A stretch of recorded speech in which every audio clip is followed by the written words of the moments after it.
Jadi kita sempat jualan warung kopi. Oh, buka warung kopi ya? Iya, dulu kan. Jualan warung kopi sampai lumayan lama, 11 tahun.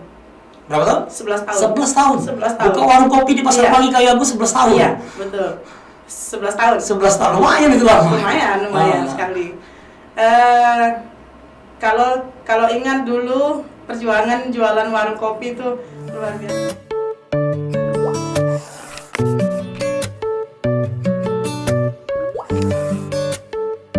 Assalamualaikum warahmatullahi wabarakatuh. Jumpa lagi di SMSI Oki Podcast bersama saya Abdul Aziz. Kali ini saya kedatangan tamu, seorang ibu muda sukses menjadi seorang pengusaha kuliner. Ini dia, saya jumpa bersama Ibu Rizka Anggraini. Apa kabar Bu Rizka Anggraini? Alhamdulillah sehat. Alhamdulillah sehat. Saya ini lebih akrab panggil apa sih kira-kira? Cika ya? Cika. Iya. Jadi panggil Mbak atau Bu Cika ini kira-kira? Lebih mengakrabkan diri kira-kira. Panggil Cika, baik. Panggil Cika, Mbak Cika gitu ya? Iya, betul. Mbak Cika, saya dengar-dengar Anda salah satu ibu muda yang punya kemauan yang tinggi, punya kiat yang tinggi, dan saat ini Anda salah satu ibu muda yang sukses menggeluti usaha di Kabupaten Ogan Komering Ilir. Tentu sebelum hal ini ataupun usaha Ibu atau Mbak Cika seperti saat ini, artinya punya sejarah kehidupan lah, katakanlah seperti itu. Dan kabar yang saya dapat waktu pas pertama kali Bu Cika menggeluti bisnis katakanlah kecil-kecilan, pas waktu itu nikah, Mbak Cika jualan telur ayam kiloan gitu di Pasar Gayagung. Apa benar ini? Betul sekali. Terus bagaimana ini ceritanya? Coba tolong kita, saya pengen tahu sih sejarahnya seperti itu. Panjang cerita. Panjang.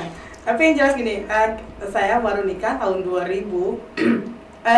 Kami benar-benar nol ya. Waktu nikah, maaf suara lagi parah lagi salah. Jadi benar-benar dari nol, tidak ada bantuan apapun apalagi berupa dana, karena sama-sama kedua orang tua dari sebelah saya dan suami juga sama, kehidupan juga sama sederhana. Jadi kami benar-benar berangkat dari titik nol. Dulu pertama sekali kami berusaha adalah cari usaha jualan telur ayam kiloan di pasar. Itu telurnya bukan banyak sih ya, cuma satu peti. Satu peti aja. Kalau salah 30 kilo ya? 15 kilo. Jadi artinya jual telur eceran itu. Betul. Yang dulu untungnya cuma 500 perak. 500 perak per kilo. Iya, betul. Jadi kalau satu peti itu kali 15 kilo kali 500 rupiah, sekitar 7.500 per peti. Iya, itu kalau laku satu peti. Itu kalau laku satu peti ya. Iya. Bayangkan kalau sehari cuma laku 2 kilo, 3 kilo. Aduh, luar biasa. Jadi makan aja nggak pernah beli, tapi bawa dari rumah. Lebih menghemat biaya kan? lebih menghemat biaya operasional. Jadi makan bawa dari rumah. Bawa rantang dari rumah. Iya, betul. Ya itulah awalnya di situ. Awalnya sih usaha. Awal usaha jual telur ayam eceran kiloan di Pasar Pagi. Itu berapa lama Mbak kita geluti? 1 tahun lebih. 1 tahun lebih. Terus di 1 tahun mungkin ada keberhasilan sedikit demi sedikit, mungkin lebih meningkatkan lagi usaha. Kira-kira di setahun itu kita ada usaha apa selain dari jual telur pada waktu apa? Masih terus berkecimpung di jual telur ini? Sebenarnya mungkin jual telur itu hanya perantara. Mungkin itu sudah jalannya Allah mungkin ya. Kita jual telur itu cuma perantara ketemu dengan orang lain. Jadi ada relasi lah ya. Relasi. Kita dulu jualan telur, habis jualan telur kita jual ayam potong. Ayam potong. Sempat juga yang jual ayam potong. Jualan ayam potong itu jam 1 malam itu sudah bangun, potong ayam sampai bersih, jam 5 pagi sudah ke pasar. Jadi di situ kita ketemu dengan seseorang yang akhirnya dia memberi kita jalan untuk titip toko kemarin. Titip toko untuk dititip, untuk ditunggu. Dulu masih di terminal sebelum pindah ke sini. Masih di pasar kayak iya, di depan gedung kesenian ya? Kita duluan yang pindah ke sini karena dititipin toko, tidak disewa kan? Tidak disewa, iya. cuma mereka orang ini minta tolong dipelihara lah. Dipelihara kan tokonya, ya gitu. Jadi alhamdulillah sudah ketemu dengan beliau, kita dipercaya untuk mengelola tokonya, kosong sebenarnya, tapi karena kosong jadi tempatnya terbengkalai, tidak kotor. Jadi kita dipercaya minta tolong beliau untuk dikelola, ditunggu supaya bersih lah istilahnya, tidak seperti kumuh gitu. Iya betul. Kan? Jadi alhamdulillah dari situ kita lumayan lama, sekitar 4 tahun mungkin ya. 4 tahun. 4 tahun. Itu 4 tahun itu jualan ayam tadi, ayam potong tadi di situ Kak? Bukan. Ayam potong itu yang saya bilang tadi, mungkin itu perantara kita ketemu dengan seseorang. Jadi kita sempat jualan warung kopi. Oh, buka warung kopi ya? Iya, dulu kan. Jualan warung kopi sampai lumayan lama, 11 tahun. Berapa tahun? 11 tahun. 11 tahun. Buka warung kopi di Pasar Pagi kayak aku 11 tahun. Iya, betul. 11 tahun. 11 tahun, lumayan itu lama. Lumayan sekali. Kalau ingat dulu perjuangan jualan warung kopi itu luar biasa. Kalau sekarang ingat, sesemangat itu, sehebat itu. Iya. Ya jualan kan, yang namanya warung kopi kan kita harus bangun pagi-pagi sekali. Betul. Saya tidur jam 3 pagi, bangun jam 4 pagi. Jam 4 pagi? Ya. Tidurnya jam 3, bangun jam 4. Tidur jam 3, bangun jam 4. 1 jam. Masya Allah. Luar biasa ini perjuangan hidup. Saya tekuni selama 4 tahun mungkin ya. 4 tahun? Selama 4 tahun saya tidur cuma 1 jam. 1 jam? 1 jam. Waduh, luar biasa. Iya. Artinya selama 11 tahun menggeluti bidang katakanlah warung kopi. Iya. Ini katakanlah kalau sudah 11 tahun itu satu usaha yang bertahan karena itu ada keuntungan lah ya. Iya, benar. Jadi ada keberhasilan di 11 tahun itu. Terus sampai 11 tahun nih. Ini kan dagang kopi nih, dagang warung kopi nih. Minuman, makanan, gorengan kira-kira. Benar. Terus habis 11 tahun apakah ngerubah maksud saya bisnis lain gitu? Bisnis lain, benar. Setelah 11 tahun kita pindah jualan pakaian di pasar. Sempat jual pakaian di Pasar Gaya Agung. Benar.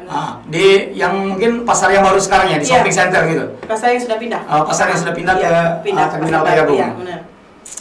Itu sempat berapa lama jual pakaian? 8 tahun. 8 tahun. Perjalanan dari jual telur eceran selama 1 tahun. Iya, benar. Terus ada ayam potong. Ayam potong itu lama? Sebentar, mungkin cuma 6 bulan. 6 bulan. Iya. Terus 6 bulan jual ayam potong. Terus tadi lanjut buka warung kopi selama 11 tahun. Punya modal, ganti usaha, jual pakaian di Pasar Kayu Agung. Itu jual pakaian berapa tahun? 8 tahun.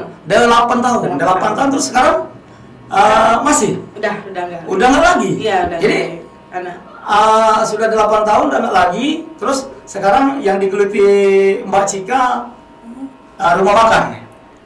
Sebelum itu? Sebelum rumah makan, dekor dulu. Dekorasi? Iya, dekorasi. Dekorasi artinya apa itu? Bergerak di bidang apa? Dekorasi perhiasan pernikahan. Jadi pernikahan. Mungkin ya baju-baju pengantin. Iya. Kalau sekarang kerennya orang bilang WO ya. WO. Iya. WO. Mbak Cika terkategori ibu muda yang sukses. Kita salut dengan apa yang diceritakan Mbak Cika, perjalanan hidup mulai dari pernikahan, jual telur kiloan. Artinya suatu hal yang bisa menjadi motivasi. Motivasi untuk ibu-ibu muda lainnya untuk berusaha. Lalu ini Mbak Cika. Mbak Cika sekarang sudah merambah bisnis kuliner. Bisnis kuliner ini artinya tidak mudah dong. Kalau kita telaah dari perjalanan hidup Mbak Cika ini terlahir dari keluarga yang kurang mampu lah kasarnya. Keluarga yang sedang-sedang saja, baik dari suami, baik dari Mbak Cika sendiri. Dalam artian ya sebagai seorang bayi terlahir ke dunia dengan mungkin mata belum melihat, nah akhirnya bisa melihat, melek, bisa merangkak, jalan, berdiri, dan sekarang alhamdulillah tumbuh dewasa. Kira-kira seperti itu. Jadi sekarang menggeluti usaha kuliner. Rumah makan. Iya. Nah, di sini ada berapa sih rumah makan, usaha rumah makan sekarang yang digeluti? Ada satu cuma. Satu. Kata kabar-kabarnya ada 2 nih. Off the record. Selain usaha kuliner rumah makan, juga kita dengar-dengar ada sampingan tadi ya rumah pengantin ya. Artinya kata Rias menyewakan ya alat-alat pengantin, mungkin untuk rias lah seperti itu. Terus mungkin ada usaha lainnya digeluti selain itu? Sejauh ini yang kita urus yang baru itu, tapi ada baru mau dirintis, belum tapi baru mau dirintis. Ya. Baru mau dirintis artinya dalam tahap uji coba lah gitu usaha yang baru ini kan. Tapi yang jelas di kuliner rumah makan ini saya lihat pernah saya sepintas lalu lewat situ, ramai tempatnya, sejuk. Iya. Kayaknya pejabat-pejabat banyak makan di situ. Alhamdulillah. Saya dengar juga Mbak Cika salah satu pengurus IWAPI, Ikatan Wanita Pengusaha Indonesia, yang diketuai kalau nggak salah oleh Bu Amrina Rosada. Amrina Rosada yang diketuai di OKI. Nah, terus apa sih yang termotivasi Mbak Cika untuk bergabung di IWAPI kira-kira? Kan Mbak Cika sudah punya usaha dong, sudah maju, katakanlah sudah sukses. Artinya ingin ikut di organisasi seperti ini tentu ada suatu hal ataupun motivasi atau keinginan, ataupun ada hal-hal yang lain yang mendorong Mbak Cika untuk ikut di IWAPI ini. Apa sih kira-kira? Sebenarnya kalau IWAPI itu organisasi yang keberapa saya ikut. Pertama sekali saya ikut organisasi itu adalah Serikandi Pemuda Pancasila. Serikandi Pemuda itu organisasi pertama yang saya ikut. Oh iya. Bergerak di bidang apa itu? Kalau di Serikandi ya tetap di bidang keperempuan. Jadi ibu-ibu semua di situ. Iya, kalau Serikandi. Serikandi ibu-ibu, Serikandi perempuan namanya. Iya, kalau Serikandi itu ibu-ibu. Tapi kalau bapak-bapak mau masuk Serikandi pakai legging dulu. Pakai jilbab dulu.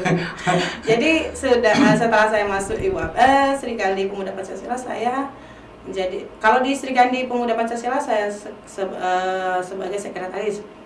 Di mana itu? Di Serikandi. Sekretaris cabang. Iya. Kalau kemudian saya ikut organisasi itu Perwatusi. Perwatusi apa itu? Inorga. Olahraga maksudnya. Olahraga. Iya, senam. Perwatusi Perkumpulan Warga Tulang Sehat Indonesia. Iya. Alhamdulillah saya dipercaya menjadi ketua. Di Oki. Luar biasa. Kemudian saya bergabung di IWAPI. Iya, betul. IWAPI saya di bagian pelatihan dan pendidikan. Bidangnya. Ya, jadi ketua bidang pelatihan dan pendidikan di Ikatan Wanita Pengusaha Indonesia Kabupaten Ogan Komering Ilir. Terus nih Mbak Cika, terakhir nih. Iya. Apa sih saran, pesan sebagai seorang pengusaha ataupun ibu muda di Kabupaten Ogan Komering Ilir yang sukses saat ini, untuk memberi motivasi kepada ibu-ibu lain agar ya katakanlah mendirikan usaha itu jangan tanggung-tanggung lah. Artinya seperti apa yang dilakukan Mbak Cika, mulai dari ya jualan telur kiloan sampai ya sukses menjadi seorang pengusaha kuliner di Kecamatan Kota Kayagung saat ini. Nah, apa sih motivasi yang diberikan Mbak Cika kira-kira buat ibu-ibu muda saat ini? Tadi kalau motivasi untuk di organisasi cuma satu, saya pengen berguna selagi saya masih hidup. Ya. Coba ulang sekali lagi. Saya ingin berguna ketika saya masih hidup. Saya ingin berguna ketika saya masih hidup. Itu guys, motivasi untuk Anda semua bagi ibu-ibu muda. Baik, Mbak Cika, terima kasih atas kehadirannya di SMS Oki Podcast. Semoga kita jumpa lagi di momen yang lain, di kesempatan yang lain. Kita tetap akan selalu berusaha untuk menghadirkan orang-orang yang punya prestasi Iya. dan memotivasi orang-orang di luar sana sehingga terpikirkan untuk mencari hal-hal yang terbaik. Iya. Terima kasih Iya. Mbak Cika atas kehadirannya, guys. Itu tadi bincang singkat saya bersama Rizka Anggraini, Mbak Cika yang biasa dipanggil sehari-hari, seorang pengusaha muda, ibu muda yang dari nol lahir ke dunia Iya, betul.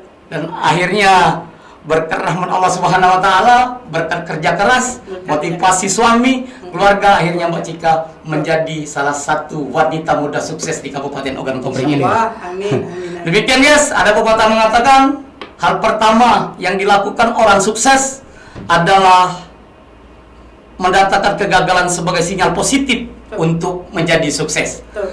Terima kasih guys. Sampai jumpa. Assalamualaikum warahmatullahi wabarakatuh. Waalaikumsalam.